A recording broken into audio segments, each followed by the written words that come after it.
Hello students, welcome to my channel. तो आज की इस वीडियो में हम आपके BA 5th semester political science के पेपर नंबर 1 जिसमें आपको पढ़ना है तुलनात्मक शासन एवं राजनीति, यही आपका टाइटल है पेपर का, पॉलिटिकल साइंस पेपर 1 का। तो आज के इस वीडियो में हम उसका यूनिट नंबर 6 पढ़ने वाले हैं। यूनिट नंबर 5 तक हमने कंप्लीट कर लिया है। अगर आपने नहीं देखा है तो आप प्लेलिस्ट को चेक करके देख लीजिएगा। पॉलिटिकल साइंस के अलावा भी हर एक सब्जेक्ट की क्लास हमारे चैनल पर चल रही हैं। तो देखिए, यूनिट नंबर 6 में आपको ना अमेरिका के संविधान की विशेषताएं पढ़नी है और जितना कुछ भी अमेरिका के संविधान के बारे में है वो पढ़ना है आपको। और अमेरिका की जो संसद होती है जिसको कांग्रेस कहा जाता है, तो उन सब के बारे में आपको पूरा डिटेल में यूनिट नंबर 6 में पढ़ना है। तो यूनिट नंबर 6 में हम पूरा अमेरिका के संविधान के बारे में डिटेल में देखेंगे, तो इसके बाद आपको दूसरा कोई वीडियो नहीं देखना पड़ेगा। चलिए, सबसे पहले हम देखते हैं अमेरिका के संविधान की विशेषताओं को। देखने से पहले हमें कुछ इसके स्टार्ट की बातें जाननी होगी, कुछ पृष्ठभूमि जाननी होगी कि कैसे अमेरिका का संविधान बना। अच्छा, अगर हम अपने देश की बात करें तो हमारा देश भी अंग्रेज़ों का गुलाम था, तो ठीक उसी तरह अमेरिका भी था। तो जब हमारे देश में अंग्रेज़ों का शोषण बढ़ता गया तो भारत के लोगों ने संविधान सभा की मांग की ताकि अपना संविधान बनाए। तो कुछ ऐसे ही तरह तरह की क्रांतियाँ जो थी, मतलब घटनाएं जो थी अमेरिका में भी हो रही थी। तो आप इनके बेसिस पे याद रख सकते हो अच्छे से। देखिए, जो अमेरिका था वो अंग्रेज़ों का उपनिवेश था और अंग्रेज़ों के अलावा भी बहुत सारे यूरोपीय शक्तियों का उपनिवेश अमेरिका रह चुका है। लेकिन अमेरिका के 13 राज्यों पर इंग्लैंड का अधिकार था और वो इंग्लैंड के उपनिवेश थे। और जो अंग्रेज़ सरकार थी वो अमेरिका के लोगों पर काफ़ी ज़्यादा शोषण करती थी। अब देखिए, अमेरिका के लोग चाय पीने के शौकीन थे, तो अंग्रेज़ों ने कहा कि तुम्हें चाय लेना है तो सिर्फ हमसे ही लेना है। ये सब कुछ बड़े ध्यान से सुनिएगा, बहुत इंपॉर्टेंट है। बोस्टन टी पार्टी की घटना के बारे में मैं आपको बता रही हूँ कि बोस्टन टी पार्टी की घटना हुई कैसे। तो अंग्रेज़ों ने कहा कि अमेरिका वालों, तुम्हें चाय हमसे ही लेनी है, जबकि वही चाय अमेरिका के लोगों को सस्ती मिल सकती थी। मगर फिर भी अंग्रेज़ वो चाय इंडिया से मंगा करके अमेरिका के लोगों को बेचते पर उन्हें मजबूर करते थे कि आपको हमसे ही महंगी चाय लेनी होगी। तो अमेरिका के सारे लोग यूनाइटेड होते हैं और क्या करते हैं, प्लान बनाते हैं कि जैसे ही बंदरगाह पर जहाज़ आएगा, जो पानी वाला जहाज़ होता है, शिप आएगा, पूरा बेड़ा जब आएगा चाय का, तो हम सारी चाय को उठाकर समुद्र में फेंक देंगे। तो बोस्टन नाम के बंदरगाह पर जहाज़ी बेड़ा आता है चाय को अपने साथ लेके। तो अमेरिका के सारे लोग उस जहाज़ में घुसते हैं और पूरी चाय, जिसको इंग्लिश में क्या कहते हैं, टी, तो उठाकर समुद्र में फेंक देते हैं और कहते हैं, लो, हमें तुम्हारी चाय नहीं चाहिए। तो विश्व के इतिहास में इसी घटना को बोस्टन टी पार्टी के नाम से जाना जाता है, जो घटना 10 मई 1773 ईस्वी को घटित हुई थी। तो देखिए, उसके बाद अगर आप देखें दूसरा कारण कि इंग्लैंड की सरकार ने स्टाम्प एक्ट नामक एक कानून पारित कर दिया और अमेरिका के लोगों से बहुत भारी मात्रा में कर लेने लगी। तो जो अमेरिका के लोग थे उन्होंने नारा लगाया, नो टैक्सेशन विदाउट रिप्रेजेंटेशन। यानी कि देखिए, ब्रिटेन के संसद में एक भी अमेरिका का प्रतिनिधि नहीं था। तो अमेरिका के लोगों ने ये नारा लगाया कि जब हमारा प्रतिनिधि तुम्हारे संसद में नहीं बैठता तो हम कर भी नहीं देंगे, प्रतिनिधि नहीं तो कर नहीं। तो इस तरह से अमेरिका के लोगों में क्रांति करने की भावना जागती है और वो लोग आज़ाद होने के लिए प्रेरित हो जाते हैं। वो कहते हैं कि हम अंग्रेज़ों की गुलामी नहीं करेंगे। तो 4 जुलाई 1776 ईस्वी को अमेरिका ने स्वतंत्रता की घोषणा कर दी और इसी के साथ स्वतंत्रता आंदोलन प्रारंभ हो गया। मतलब अमेरिका के लोगों ने 4 जुलाई 1776 को अपने आप को फ्री मान लिया और ये कह दिया कि हम फ्री हो चुके हैं। और तभी से अमेरिका में स्वतंत्रता आंदोलन शुरू हो जाता है और यह युद्ध 1783 ईस्वी तक लगातार चलता है। और इस युद्ध में जॉर्ज वाशिंगटन ने अमेरिकी सेना का नेतृत्व किया था। जॉर्ज वाशिंगटन जो थे वो फर्स्ट प्रेसिडेंट थे अमेरिका के, याद रखिएगा। तो देखिए, ये जो युद्ध अमेरिका में छिड़ चुका था आज़ादी के लिए, उस युद्ध की समाप्ति 1783 ईस्वी में पेरिस की संधि के साथ समाप्त होती है। देखिए, जो पेरिस की संधि है वो कई बार हुई है, लेकिन जो पेरिस की संधि 1783 ईस्वी में हुई थी, यह संधि 3 सितंबर 1783 ईस्वी को ग्रेट ब्रिटेन के राजा जॉर्ज तृतीय और अमेरिका के प्रतिनिधियों के बीच हुई थी। और इसी संधि के बाद अमेरिका की जो क्रांतिकारी युद्ध था वो समाप्त हो जाता है।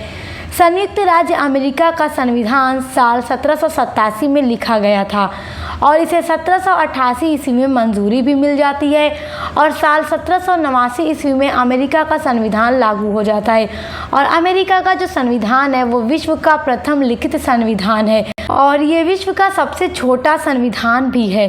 तो इस तरह से आप समझे कि किस तरह से पृष्ठभूमि बन रही थी और अब 1789 में अमेरिका का जो संविधान है वो लागू हो चुका है। एक बात और नोट कर लीजिए कि अमेरिका की जो संसद है उसको कांग्रेस कहते हैं।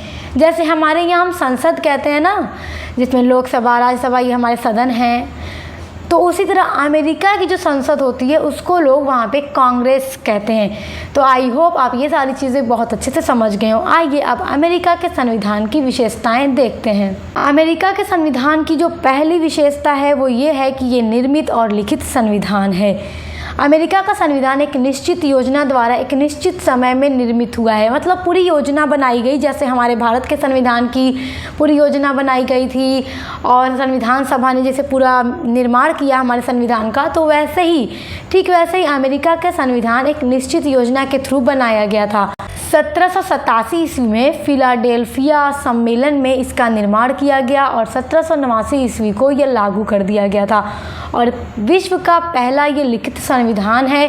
और देखिए जैसे हमारे संविधान का निर्माण किसने किया, संविधान सभा ने, तो वैसे ही अमेरिका के संविधान का निर्माण फिलाडेल्फिया सम्मेलन के द्वारा किया गया था। अमेरिका के संविधान की दूसरी विशेषता है कि यह विश्व का सर्वाधिक संक्षिप्त संविधान है, यानी सबसे छोटा संविधान है और इसमें कुल 7 अनुच्छेद हैं और इसका 27 बार संशोधन किया जा चुका है। क्योंकि ये काफ़ी कठोर है तो इसका संशोधन आसानी से नहीं किया जा सकता।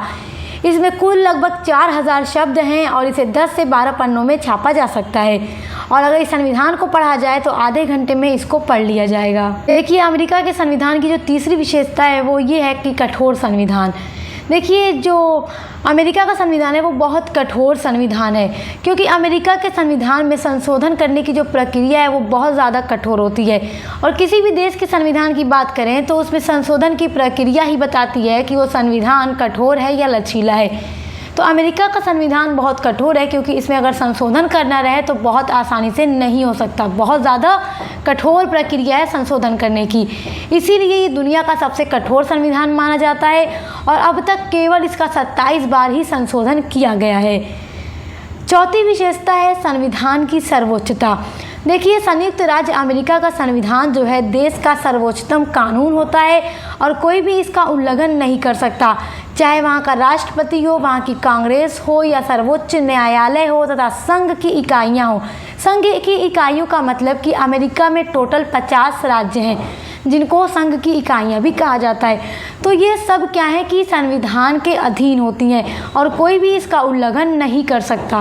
पांचवी विशेषता है दोहरी नागरिकता का प्रावधान। देखिए इस संविधान में दोहरी नागरिकता का प्रावधान है। जैसे कि अब हम भारत के अगर नागरिक हैं तो हमारे पास ये नागरिकता है कि हम इंडियन हैं, भारत की नागरिकता हमारे पास है। लेकिन अमेरिका के जो नागरिक होते हैं उनके पास अपने देश की नागरिकता होने के साथ साथ अपने राज्य की भी नागरिकता होती है कि वो किस राज्य में पैदा हुए हैं, उनके पास उनकी भी नागरिकता होती है। जैसे अगर हम उत्तर प्रदेश में पैदा हुए हैं तो हमारे पास सिर्फ नागरिकता किसकी है कि हम इंडियन हैं, हमारे पास भारत की नागरिकता है। लेकिन वहाँ पर स्टेट की भी नागरिकता होती है और देश की भी नागरिकता होती है। छठी विशेषता है मौलिक अधिकारों की व्यवस्था।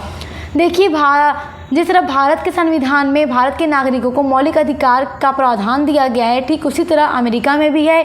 तो अमेरिका के संविधान का जब 10वां संशोधन किया गया था तो उसी के द्वारा मौलिक अधिकार का प्रावधान किया गया था। और मौलिक अधिकार क्या है ये तो आप जानते ही हैं, ये मैं आपको पहले ही पढ़ा चुकी हूँ जब आप फर्स्ट सेमेस्टर में थे तभी। तो आप चेक करके पढ़ लीजिएगा, अगर नहीं जानते हैं तो फर्स्ट सेमेस्टर पॉलिटिकल की प्लेलिस्ट चेक कर लीजिएगा। ये मायने नहीं रखता कि वो फर्स्ट सेमेस्टर का टॉपिक है, मायने ये रखता है कि आपको अगर नहीं आ रहा है तो आप चेक करके पढ़ लें, ठीक है। हमारे चैनल पे आपको सब कुछ मिलेगा। इसकी 7वीं विशेषता है कि ये न्यायिक सर्वोच्चता होता है। देखिए सभी संघात्मक राज्यों के अंतर्गत एक सर्वोच्च न्यायालय की व्यवस्था की जाती है जिसका कार्य संविधान की व्याख्या करना और उसकी रक्षा करना होता है। तो संयुक्त राज्य अमेरिका में संघात्मक व्यवस्था को अपनाने के कारण ही स्वाभाविक रूप से न्यायिक सर्वोच्चता के सिद्धांत को अपनाया गया है। जिस तरह ब्रिटेन में संसद की सर्वोच्चता होती है उसी तरह अमेरिका में न्यायिक सर्वोच्चता होती है और इसके पास ना अपने शक्ति होती है, और ये जो सर्वोच्च न्यायालय होता है अपने शक्ति के माध्यम से केंद्रीय सरकार तथा राज्य सरकार को अपने अपने क्षेत्र तक सीमित रख सकता है। 8वीं विशेषता है गणतंत्र की स्थापना। गणतंत्र की स्थापना का मतलब अमेरिका का जो संविधान है वो विश्व का पहला लिखित संविधान है, तो अमेरिका ने ही विश्व को गणतंत्र दिया है, याद रखिएगा। 9वीं विशेषता है अध्यक्षात्मक शासन प्रणाली। देखिए, संयुक्त राज्य अमेरिका का संविधान अध्यक्षात्मक शासन प्रणाली का संविधान होता है, जहां पर सरकार का प्रमुख जो होता है वो राष्ट्रपति होता है। जैसे हमारे भारत में जो शासन की पूरी शक्ति निहित होती है वो प्रधानमंत्री में होती है, जबकि अमेरिका का जो संविधान है, जो शासन प्रणाली है वो अध्यक्षात्मक होती है और पूरी शक्ति जो है वो राष्ट्रपति के अंदर निहित होती है। देखिए, यहाँ पर जो राष्ट्रपति होता है वो कार्यपालिका के क्षेत्र में, और जो कांग्रेस वहाँ की होती है वो व्यवस्थापिका के क्षेत्र में एक दूसरे से प्राय स्वतंत्र होते हैं। मतलब जो राष्ट्रपति होता है वो कार्यपालिका के क्षेत्र में होगा, और जो वहाँ कांग्रेस होगी, जिस तरह हमारे भारत में संसद होती है ना, तो वहाँ पे कांग्रेस होती है, तो वह व्यवस्थापिका के क्षेत्र में एक दूसरे से स्वतंत्र होते हैं। मतलब दोनों का अपना अपना एकदम स्वतंत्र है, अलग है। 10वीं विशेषता है संघात्मक शासन व्यवस्था। देखिए, संयुक्त राज्य अमेरिका एक संघीय संवैधानिक गणराज्य है, याद रखिएगा। तो ये 10 इंपॉर्टेंट कैरेक्टरिस्टिक्स हैं अमेरिका के संविधान की। इसको आप स्क्रीनशॉट कर लीजिए। उम्मीद करती हूँ आप बहुत अच्छे से समझ गए होंगे।